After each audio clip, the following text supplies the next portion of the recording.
Hello नमस्कार, मैं नील सक्करवाल कक्षा 12 की सिलेबस में 1096 में और चैप्टर हमने पिछली क्लास में शुरू किया था electromagnetic induction.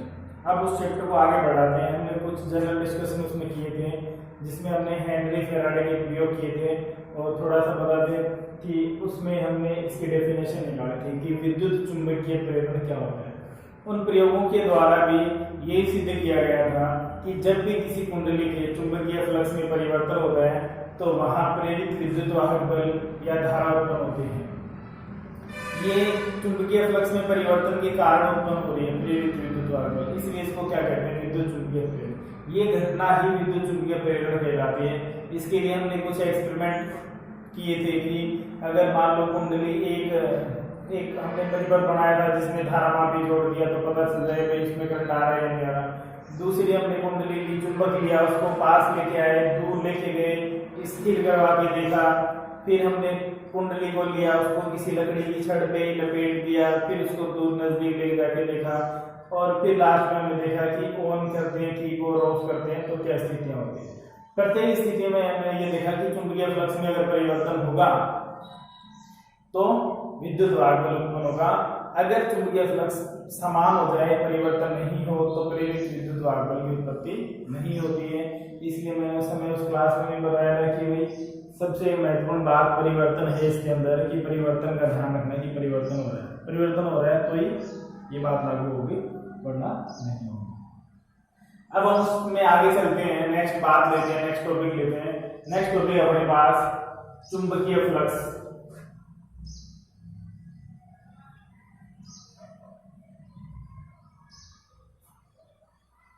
Magnetic flux. Short question के लिए इंपॉर्टेंट टॉपिक है। डेफिनेशन भी पूछ ली जाती है, न्यूमेरिकल्स भी पूछ लिए जाते हैं, मात्रक भी पूछ लिए जाते हैं, विमा भी पूछ ली जाती है। यानी इसमें शॉर्ट क्वेश्चन ही बनता है, लेकिन टॉपिक महत्वपूर्ण है ये और आगे इसका यूज भी होगा।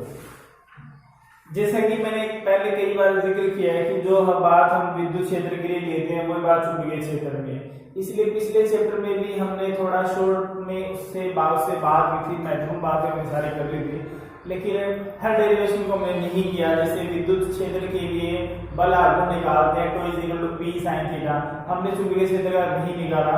चुंबकीय क्षेत्र के लिए भी पूछा जा सकता है कि बल आघूर्ण चुंबकीय द्विध्रुव के लिए क्या होगा, तो tau is equal to md sin theta हो जाएगा। उसका कंपैरिजन में हमने ये सारी बातें लिख ली थी, तो डेरिवेशन वही आप जरूर उसको करके एक बार देख लें। वही बात यहाँ पर लागू होती है कि विद्युत फ्लक्स हम पढ़ चुके हैं पहले, वही चुंबकीय फ्लक्स है।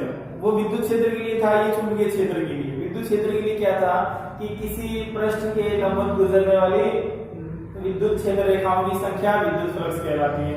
यहाँ पर भी वही बात है, किसी पृष्ठ के लंबवत गुजरने वाली चुंबकीय क्षेत्र रेखाओं की संख्या चुंबकीय फ्लक्स कहलाती है। तो डेफिनेशन वही आ गई कि लिख देता हूं मैं, किसी पृष्ठ के लंबवत क्यों ले रहे हैं ये भी बात करेंगे। डायरेक्ट भी लिख सकते हैं, किसी पृष्ठ से गुजरने वाले चुंबकीय क्षेत्र रेखाओं की संख्या, लेकिन लंबवत वर्ड यूज करते हैं, क्यों करते हैं बात करेंगे उसकी। किसी पृष्ठ के लंबवत गुजरने वाले चुंबकीय क्षेत्र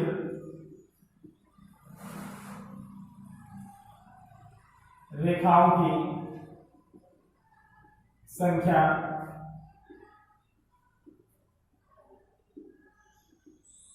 चुंबकीय फ्लक्स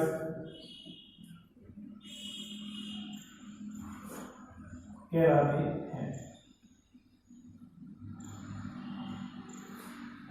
और मतलब बढ़ाएंगे इसका, जैसे मान लो हमने कोई ये ले लिया, ये कोई सतह ले, कैसी भी हो सकती है, सर्कुलर हो सकती है, रेक्टेंगल हो सकती है, वर्गाकार हो सकती है, आयताकार, वृत्ताकार या किसी भी बिना आकार की भी अनियमित आकृति का भी हो सकता है।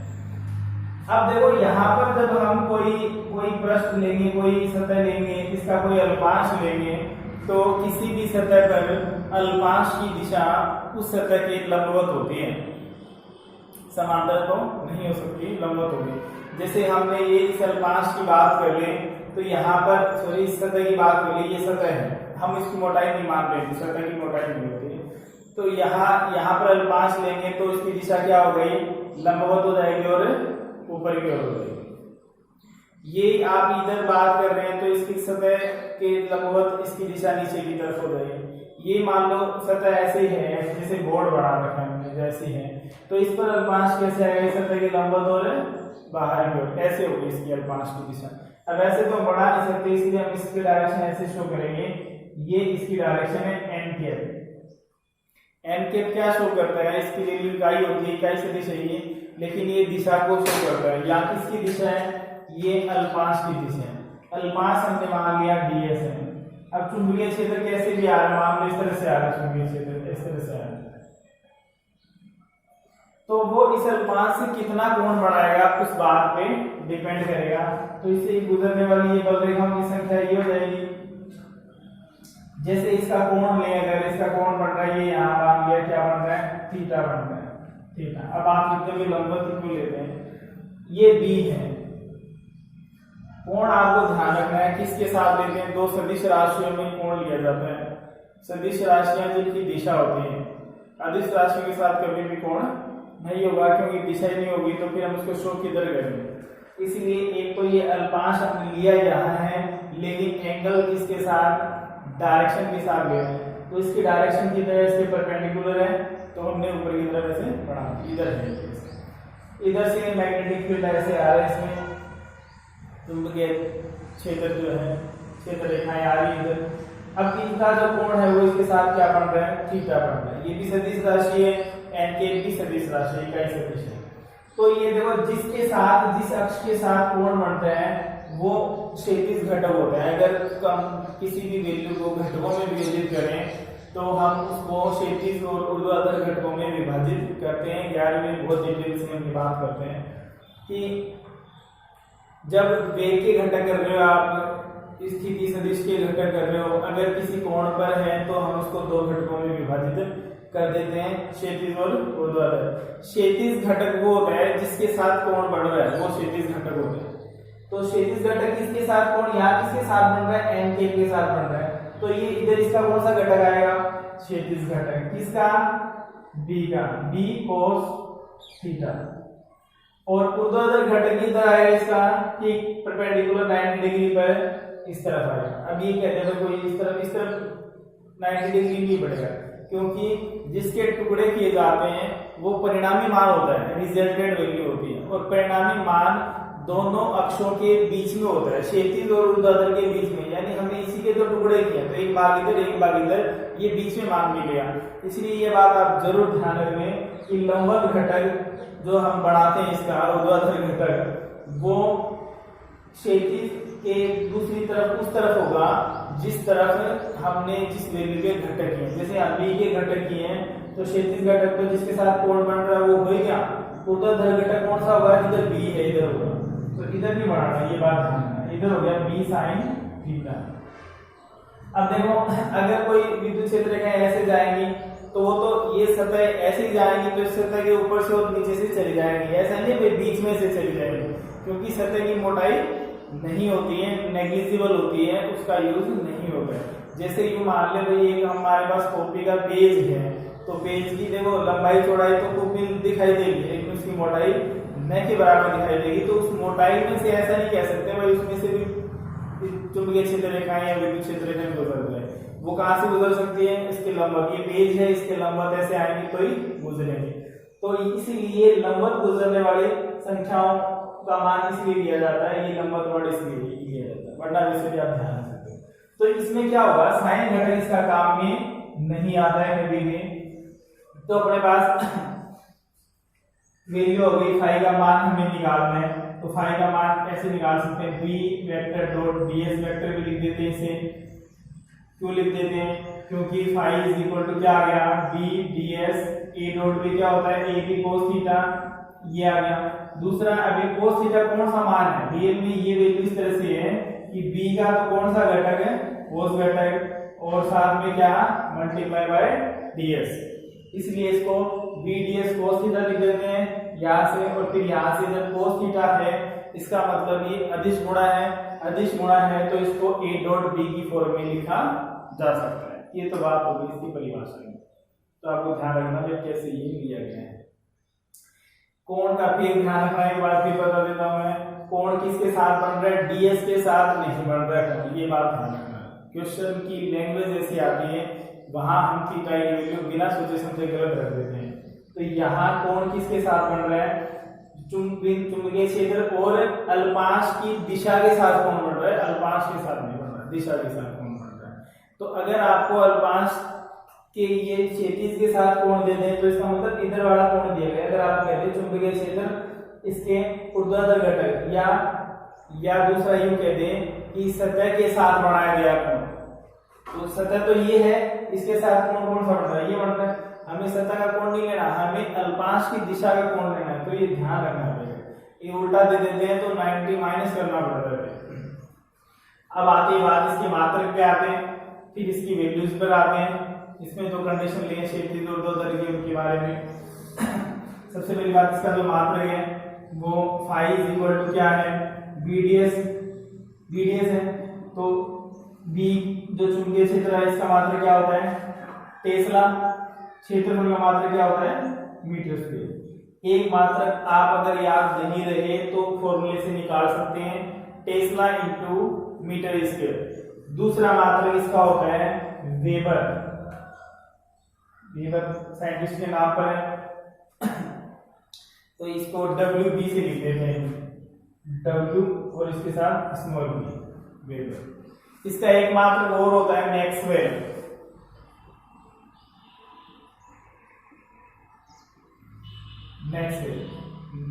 इसका जो मान होता है वो होता है 10 की पावर -8 वेबर।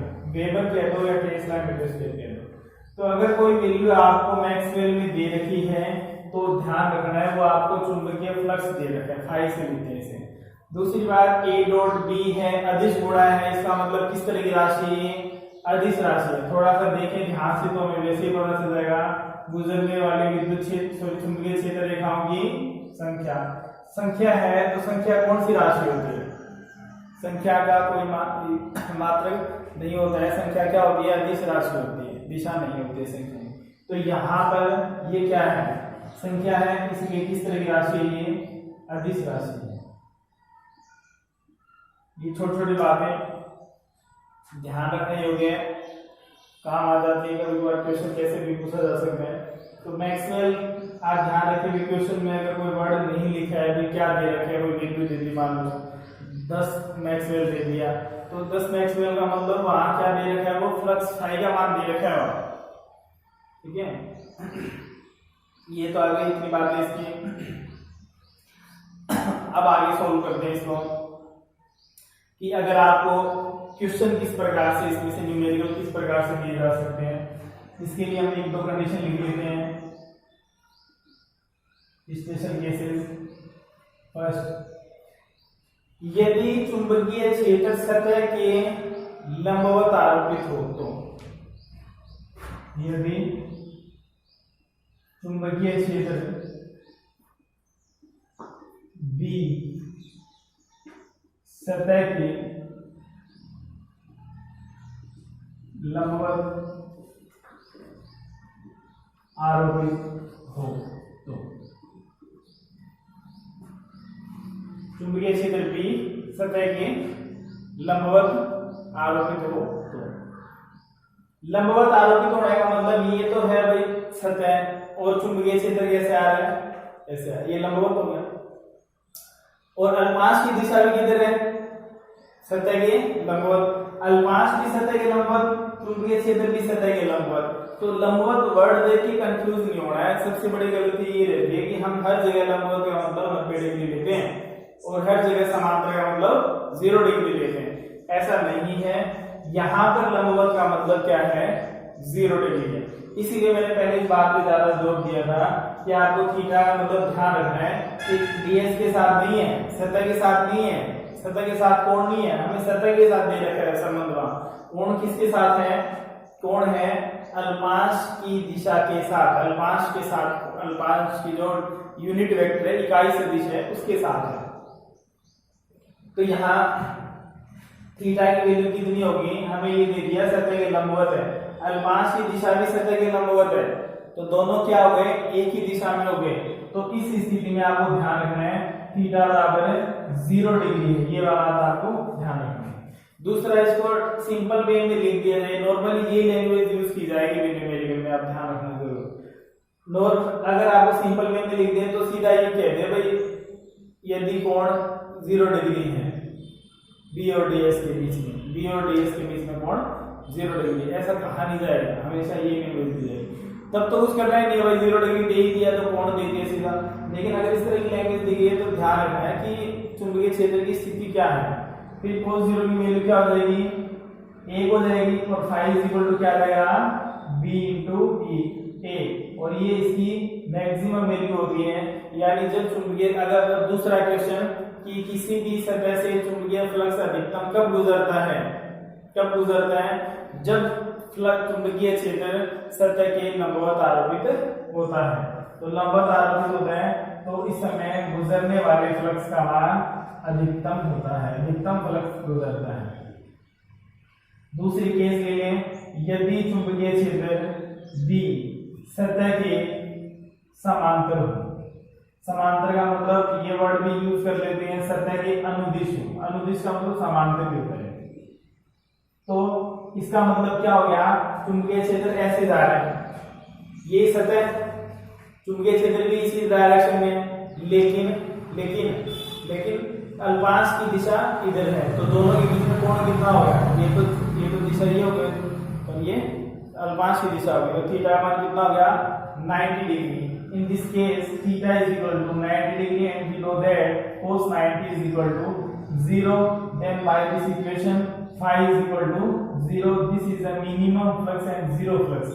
इस कंडीशन में क्या होगा, न्यूनतम फ्लक्स गुजरेगा, किसी भी सतह से गुजरने वाले फ्लक्स का मान न्यूनतम होगा और मान क्या होगा, 0 होगा। तो ये इस तरह की जो वैल्यूज हैं वो आपको ध्यान रखनी है। अगर आपको कोण दे दें, भाई 60 डिग्री कोण है, डायरेक्ट दे दिया कि बी और डी एस के बीच में 60 डिग्री कोण है तो 60 ही रखना, लेकिन आपको क्वेश्चन इसी लैंग्वेज में दिया जाएगा, इस तरह से दिया। आज का क्वेश्चन है कि चुंबकीय क्षेत्र सतह से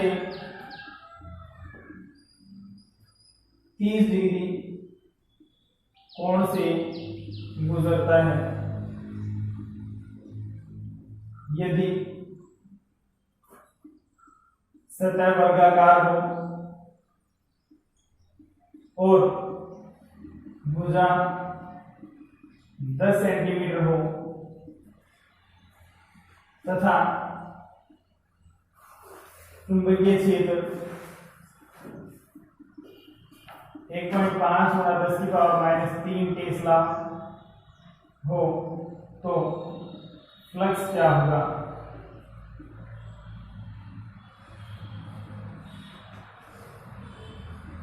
फ्लक्स क्या होगा, phi is equal to B D S cos theta. लेकिन अब आपको यहाँ ध्यान रखना है कि अब जैसे मैंने अभी बताया भाई थीटा डायरेक्ट दे दिया तो डायरेक्ट कर दो, लेकिन मैंने ये कहा कि अगर ये लिखा जाए बी और डी एस के बीच में थीटा ये है, तो ऐसा नहीं कहा जाएगा कभी भी बोर्ड एग्जाम में। ऐसा दिया जाएगा कि 30 डिग्री कोण से गुजरता है, किससे, सतह से।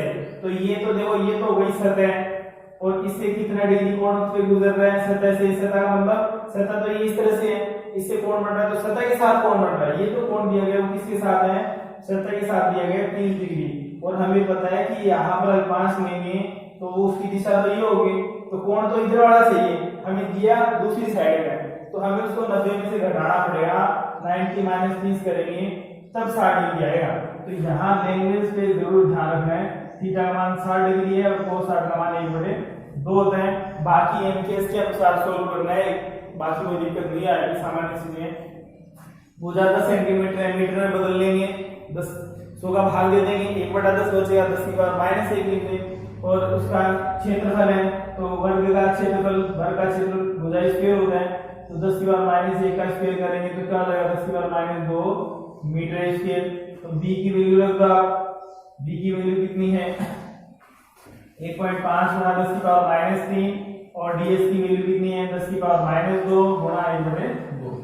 इसको सोल्व कर लो और वैल्यू लिख दो वेबर की फॉर्म में। इस तरह से काफी इंपॉर्टेंट पार्ट है, छोटा सा टॉपिक है लेकिन थोड़ा बेसिक समझे तो बहुत सी चीजें हैं इसके अंदर, और बेसिक को क्लियर कर लेंगे तो किसी तरह की दिक्कत भी नहीं आएगी मेरे हिसाब से। थोड़ा सा प्रैक्टिस आप इसकी कर लें जरूर, नोट्स बना लें, थोड़ा लिख के देखें, एक दो क्वेश्चन करके देखें, पता चल जाएगा।